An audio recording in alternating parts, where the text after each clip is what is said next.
YouTube channel को subscribe, like और share करें। नोटिफिकेशन पाने के लिए बेल आइकन। जय हिंद दोस्तों, इस वक्त आज की बात न्यूज पर एक बार फिर रबरपुरा बाढ़ ज्येष्ठ नरेंद्र शर्मा नन्नू अक्सर हर समाज के कार्य में सबसे आगे। एक बार आज की बात पे आपका स्वागत है। नमस्कार सर। इस वक्त जो कोरोना काल के अंदर चल रहा है, एक सवाल सबसे बड़ा आया है कि केजरीवाल सरकार ने वैक्सीन लगवाने वालों के लिए जूस के लिए और नारियल पानी, ये लोगों का आरोप है कि आदेश सरकार ने किया है, लेकिन कहीं भी वैक्सीन लगवाने पर नारियल पानी या जूस नहीं दिया जा रहा है। क्योंकि मैं कल चाचा नेहरू भी पहुंचा था, वहां भी ये नहीं हुआ था। आखिर ये सच्चाई क्या है? क्या ये खाना पूर्ति करने के लिए हमारे दिल्ली के सीएम ने आदेश कर दिया, या पहुंचे हैं तो सेकुलर क्यों नहीं पहुंचा?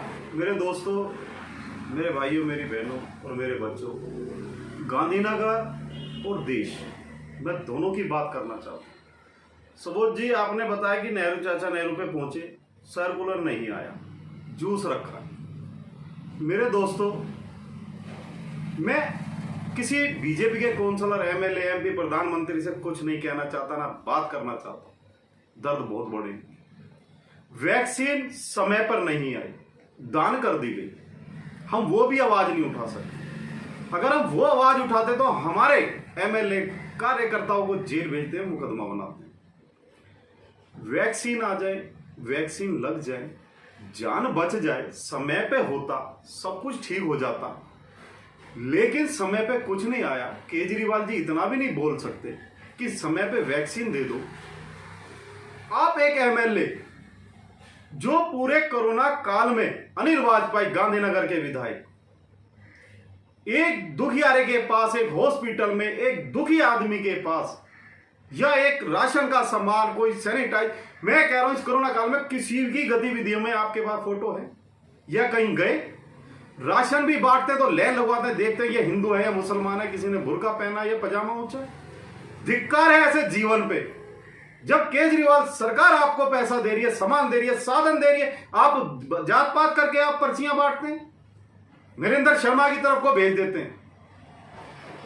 जब लोग आपसे, सबोध जी, ये कहेंगे जी केजरीवाल जी आपको राशन दे रहे हैं, आप क्यों नहीं देते? कह रहे कार्यालय वहां पे नरेंद्र शर्मा नन्नू का, वहां चले जाओ, वहां से पूछो। मेरे दोस्तों, वैक्सीन लग जाए, जूस पानी हम सब पिएंगे, ये ठीक है कि अगर वहां साधन है और वहां शुरू होना है, ग्लूकोज भी मिलेगा, जूस भी मिलेगा, पहले तो वैक्सीन मिले। हम तड़प रहे हैं, तड़प तड़प के मर गए हैं, बिना ऑक्सीजन के मर गए। काउंसलर श्याम सुंदर जी, एमएलए, क्या किया इन्होंने आज तक? संस्थाओं ने इन्होंने किट दी, सामान दिया, राशन दिया, वो बांटा, फोटो खींच ली। निगम पार्षद जी कहते हैं, सबोध जी, कि मेरे एमपी ने 50 साधन दिए हैं किट के, अपनी जेब से दिया। वो राजाओं के राजा है भाई, एमपी हैं, बहुत बड़े खिलाड़ी, उनके पिताजी राजा हैं गांधीनगर के। 50 किट अगर उन्होंने, धन्यवाद।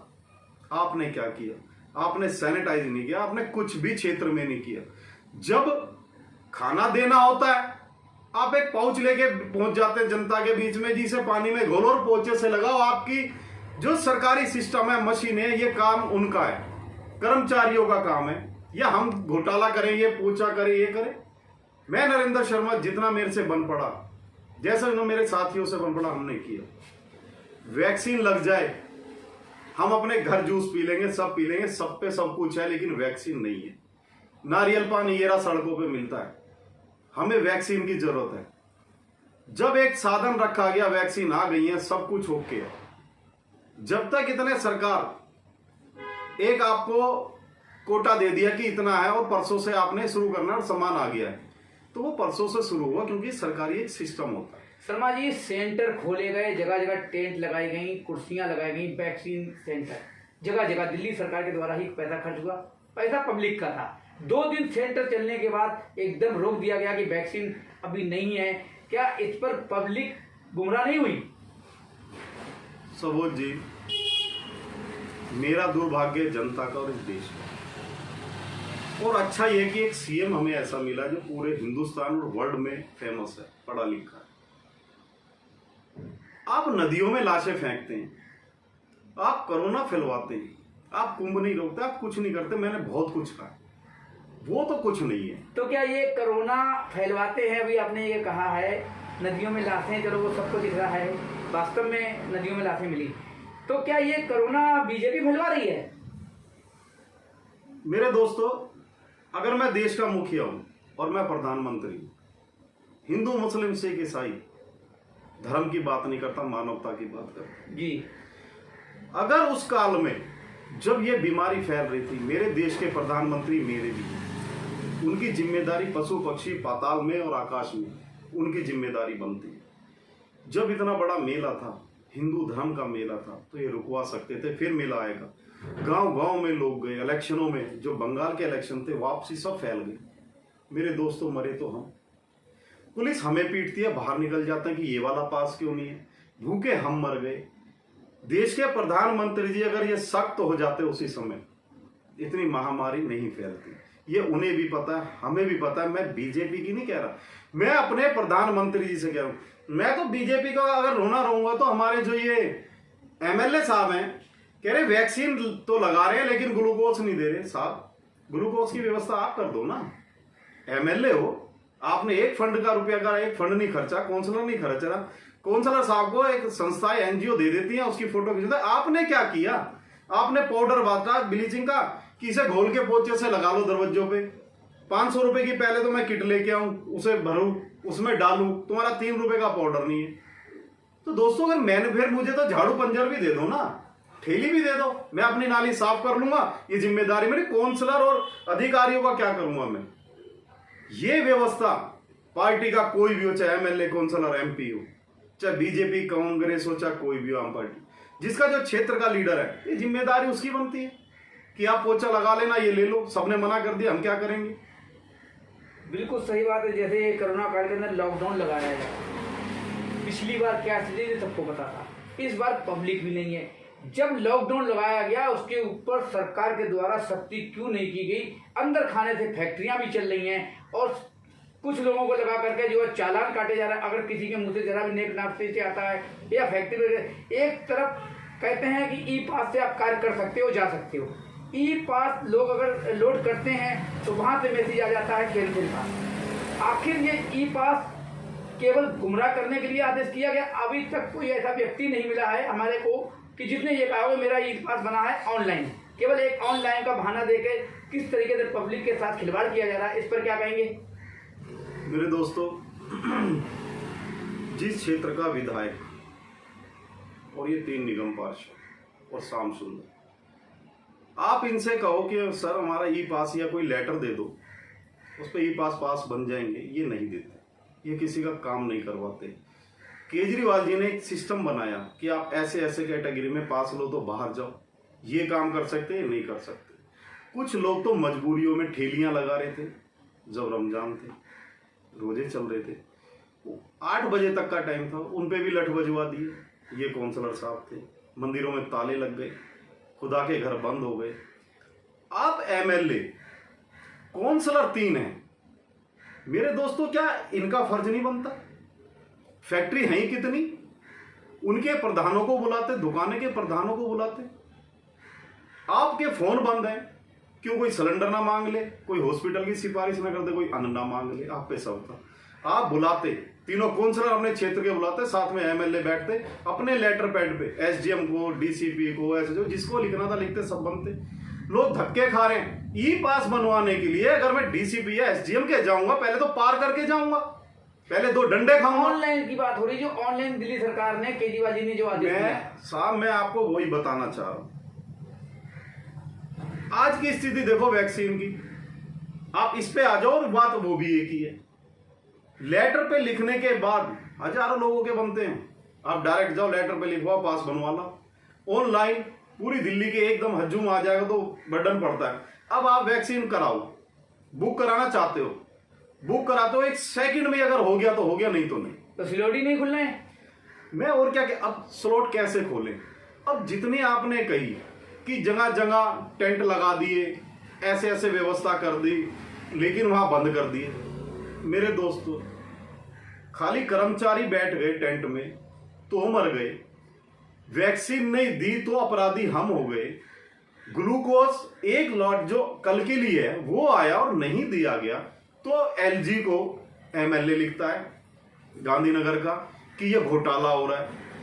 अरे भाई, जान बच गई जिनकी उनसे पूछो, और जिनके चले गए मर गए।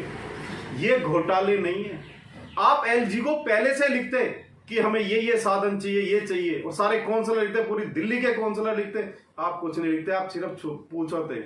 मैं कल शादरा जा रहा था किसी काम से, केजरीवाल जी का जब कभी बीमार हुए थे, दाढ़ी बड़ी हुई है, उदास ऐसे फोटो है।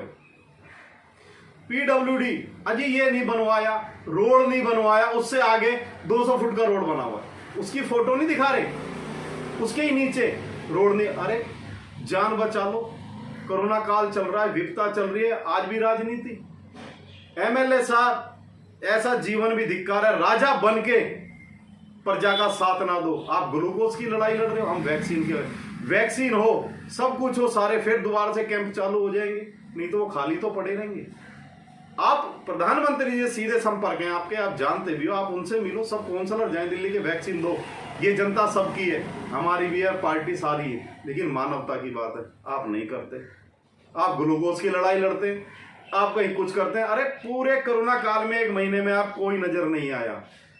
जिसे अन्न देना था उसे पानी दे रहे हो, जिसे पानी दे रहा था उसे आश्वासन दे रहे हो, जिसे आश्वासन देता उसे नरेंद्र शर्मा नन्नू जी के यहाँ भेजो, वहां से राशन ले लो। नरेंद्र शर्मा नन्नू तो करता था, है और करता रहेगा। नवीन चौधरी जी करते थे, करते रहेंगे और पार्टी करेंगे। शर्मा जी अच्छा काम कर रहे हैं। सवाल आया था ऑनलाइन ई पास का, उस सवाल को घुमाते घुमाते नरेंद्र शर्मा जी कहाँ का कहाँ पहुंच गए हैं। लेकिन अभी सवाल जो ई पास ऑनलाइन का था, उसके ऊपर कहाँ पे गलतियां हुई या कहाँ पे कमी आई, उसका जवाब अभी नहीं मिला है। शर्मा जी, सबोज जी, ना तो मैं नेता हूं, ना ही एक मदारी हूं कि ये देखो ये आया और ये गायब हो गया, वो आया वो गायब हो गया। ये बीजेपी के लीडर जाने, घुमाने वाला चक्कर जो है। रही ऑनलाइन की बात, जितनी जिसकी कैपेसिटी है, ये आपको पता है कि हम वैक्सीन भी बुक करा रहे, नहीं होती। अब जितनी जिसकी कैपेसिटी है, कंप्यूटर की है, जितने आज 1 लाख इतने पास देने हैं, कितने नहीं देने, ये एक अलग मैटर है। ये नरेंद्र शर्मा का मैटर नहीं। आज मैं कहूँ जी वैक्सीन क्यों नहीं दे रहे, आप पूछो एमएलए से, एमएलए कहा वैक्सीन मेरे हाथ में नहीं है, प्रधानमंत्री के हाथ में, केंद्र सरकार के हाथ में, ये भी मेरे हाथ में नहीं है। जितना एक टारगेट होता है कि भाई इतने ही पास देने हैं, अगर ऑनलाइन पूरा ही खोल दो तो सारा ही दिल्ली घूमने लगेगी सड़कों पे। तो उसकी वजह उसकी भी देखी जाती है, कितने पास एक दिन में देने हैं, ये जेन्युइन है या नहीं है, या मरने के लिए हम पब्लिक को छोड़ दें। ऑनलाइन कर दो जी, सबके पास बन गए, देखो जी, और उससे जरूरत नहीं, वो फैक्ट्री वाला नहीं। आज भी मेरे पास कईयों के फोन आते हैं, कुछ लोगों के आते हैं जिन पर सिर्फ 3 व्हीलर का बैच है, कभी 3 व्हीलर चलाए नहीं, भैया कैसे करना है। भाई नहीं, 3 व्हीलर चलाते हो, सब कुछ है, आप यूनियन में जाओ, हमारे ऑफिस जाओ, सारे काम हो। तो सब ये देश है, ये दुनिया है, हर तरीके का व्यक्ति है, अच्छा और बुरा। जिसकी जरूरत है उसे मिल नहीं रहा, जिससे हम मांग रहे हैं देश के प्रधानमंत्री से, वो दे नहीं रहे। मेरी जान को ई पास आ गया, जबकि मेरे अधिकार में नहीं है। दिल्ली सरकार जितनी जरूरत होगी उतनी बनाएगी। आप 100 दफे, एक आदमी 100 दफे बैठ के करता ही रहेगा, तो सरकार और कंप्यूटर और ये सब कुछ कैसे करेंगे। जरूरत अनुसार सारे काम किए जाएंगे। ये थे नरेंद्र शर्मा नन्नू, अच्छा कार्य करते हैं। सबसे बड़ा सवाल ये हकीकत है जो इन्होंने अभी कहा, ई पास। कई ऐसे हैं कि एम्बुलेंस का पास बनवा रखा है, कई ऐसे हैं जो मेडिकल का पास बनवा रखा है, हालांकि उन्हें केवल एक घूमने का शौक है। लेकिन सवाल ये आता है कि जनता जो है केवल पिसने के लिए है। आज चाहे वो कोई भी दल हो, कोई भी जात हो, कोई भी धर्म हो, राजनीति एक दूसरे पे आरोप प्रत्यारोप बराबर लगते जाते हैं, लेकिन सही मायने में जरूरतमंद को सहायता नहीं पहुंच पाती है। चाहे वो कोई मंडल का अध्यक्ष हो, चाहे कोई कहीं का अधिकारी हो, सब अपने अपने को पूर्ति करते हैं।